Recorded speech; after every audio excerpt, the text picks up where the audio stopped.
Halo teman-teman, apa kabar kalian? Jumpa lagi dengan saya, Katana. Seperti biasa, sebelum kita lanjut, perlu kalian ketahui bahwa video ini mengandung full spoiler. Kali ini saya akan merangkum sebuah film tentang kisah petugas bea cukai yang berjudul Custom Frontline. Kisah diawali dari dua kelompok yang saling mengklaim daerah teritorial mereka, sehingga memicu gencatan senjata.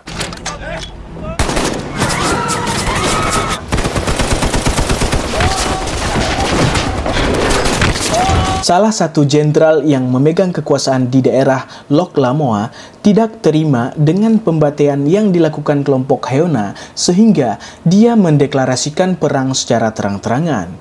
Sang jenderal pun bekerja sama dengan seorang pemasok senjata bernama Dr. Rao. We will win this war. It's a perfectly competitive market.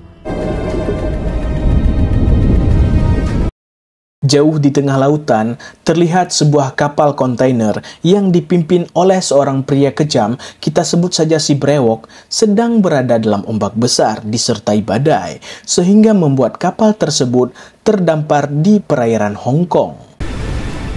Keesokan harinya, sekelompok anggota bea cukai yang dipimpin oleh Pak Cheng dan tangan kanannya, Ching Lai, ditugaskan untuk memeriksa kapal kontainer tersebut. Saat mereka mendekati kapal tersebut, tiba-tiba sebuah skoci pun jatuh dari kapal itu, sehingga perhatian mereka teralihkan.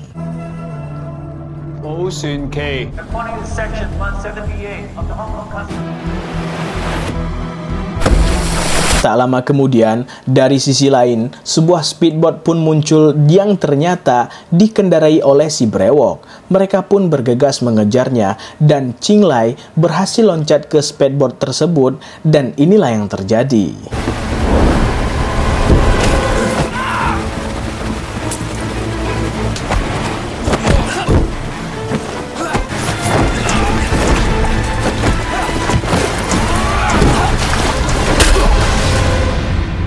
Mereka pun berhasil melumpuhkan si Brewok dan memeriksa isi kapal yang mana seluruh awak kapal sudah dihabisi oleh si Brewok dan juga menemukan beberapa senjata berbahaya yang diduga akan diselundupkan ke suatu daerah.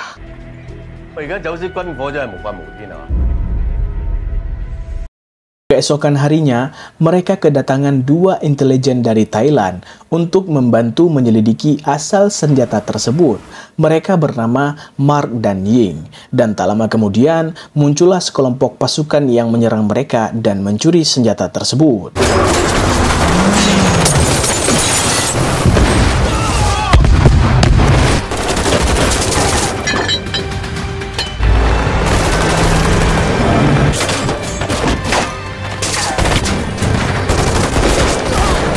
Karena kejadian itu, membuat mereka kehilangan beberapa anggota, salah satunya si Mark yang dibawa oleh penjahat, serta satu wanita yang disukai oleh Ching Lai bernama Katie.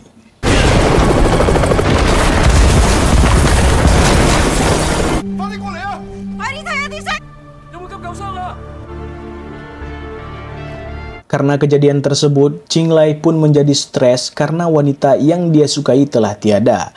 Namun, Pak Cheng tetap menyemangatinya sehingga Ching Lai kembali bangkit.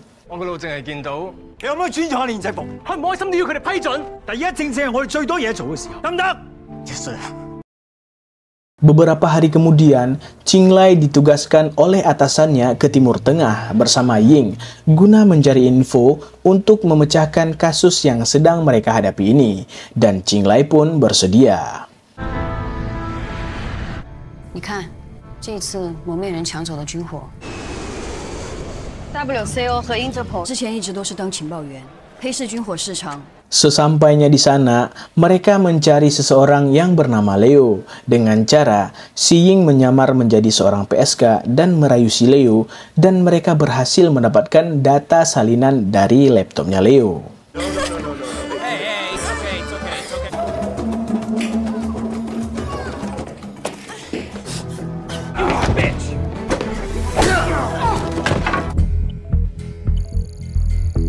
Saat mereka membuka data itu, mereka tertuju ke suatu daerah yaitu Lok Lamoa.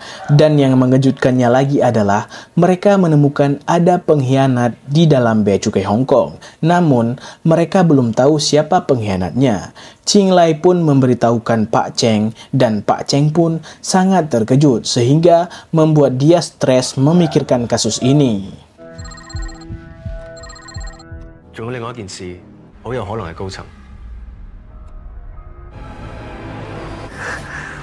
Pak Cheng dan anggotanya pun memeriksa ketua perusahaan KCS beserta anaknya yang diduga juga terlibat dalam kasus ini. Namun hasilnya nihil. Dan ternyata benar KCS bekerja sama dengan Dr. Rao yang saat ini sedang mendapat ancaman dari Dr. Rao karena mereka hampir saja ketahuan oleh bea cukai. Tak lama kemudian, ketua KCS pun dihabisi dengan cara lift yang dia naiki dirusak oleh OTK.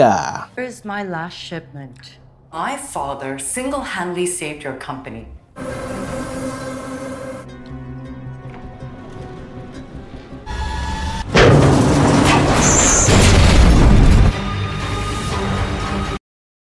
Kembali ke Ching Lai dan Ying, mereka ke Lok Lamoa menemui jenderal yang kita lihat di awal film dengan cara menyamar menjadi wartawan. Saat mereka sedang berbincang dengannya, tiba-tiba mereka diserang oleh kelompok Hayona dan perang pun terjadi. But many would die in the war. If it were not for the weapons, we trade with diamonds.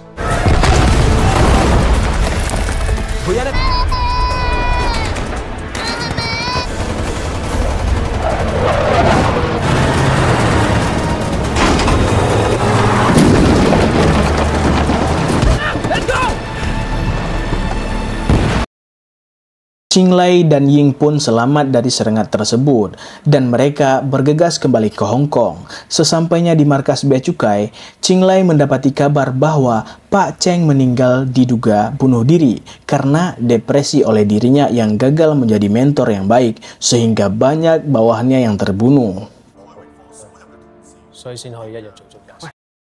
Ching Lai pun menemukan ponsel Pak Cheng di lokernya dan menyuruh Ying untuk memeriksanya dan betapa terkejutnya mereka mendapati sang pengkhianat itu adalah orang yang selalu bersamanya dari dulu yaitu Pak Cheng. Ching Lai pun sempat tak percaya tapi fakta tidak bisa berbohong. Namun mereka masih merahasiakannya dari yang lain. 但你应该知道，你不用教我怎么想，我就是应该这样想。 Malam pun tiba, Leo pun sampai ke kota Hong Kong dan mengincar anak ketua KCS beserta keluarganya. Namun, aksinya digagalkan oleh Ching Lai dan Ying. Tapi Ying berhasil dicuri oleh Leo dan dibawa ke suatu tempat.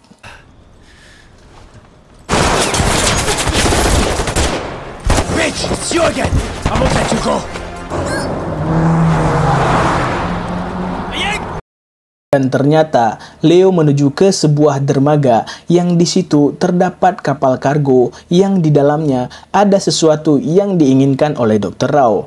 Mereka pun membawa kapal kargo tersebut dan disusul oleh kelompok bea cukai. We are Hong Kong Customs. Stop our vessel operations.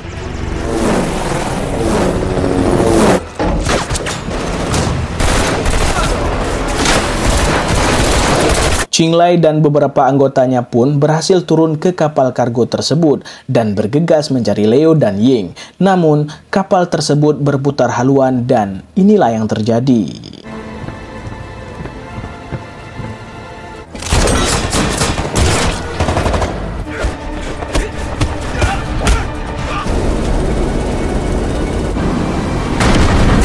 Ching Lai pun menemukan apa yang diinginkan Dr. Rao. Ternyata itu sebuah kapal selam mini yang akan dipasangkan sebuah giroskop agar bisa menjalankan misil dengan sempurna. Leo pun masuk ke kapal tersebut dan disusul oleh Ching Lai dan inilah yang terjadi.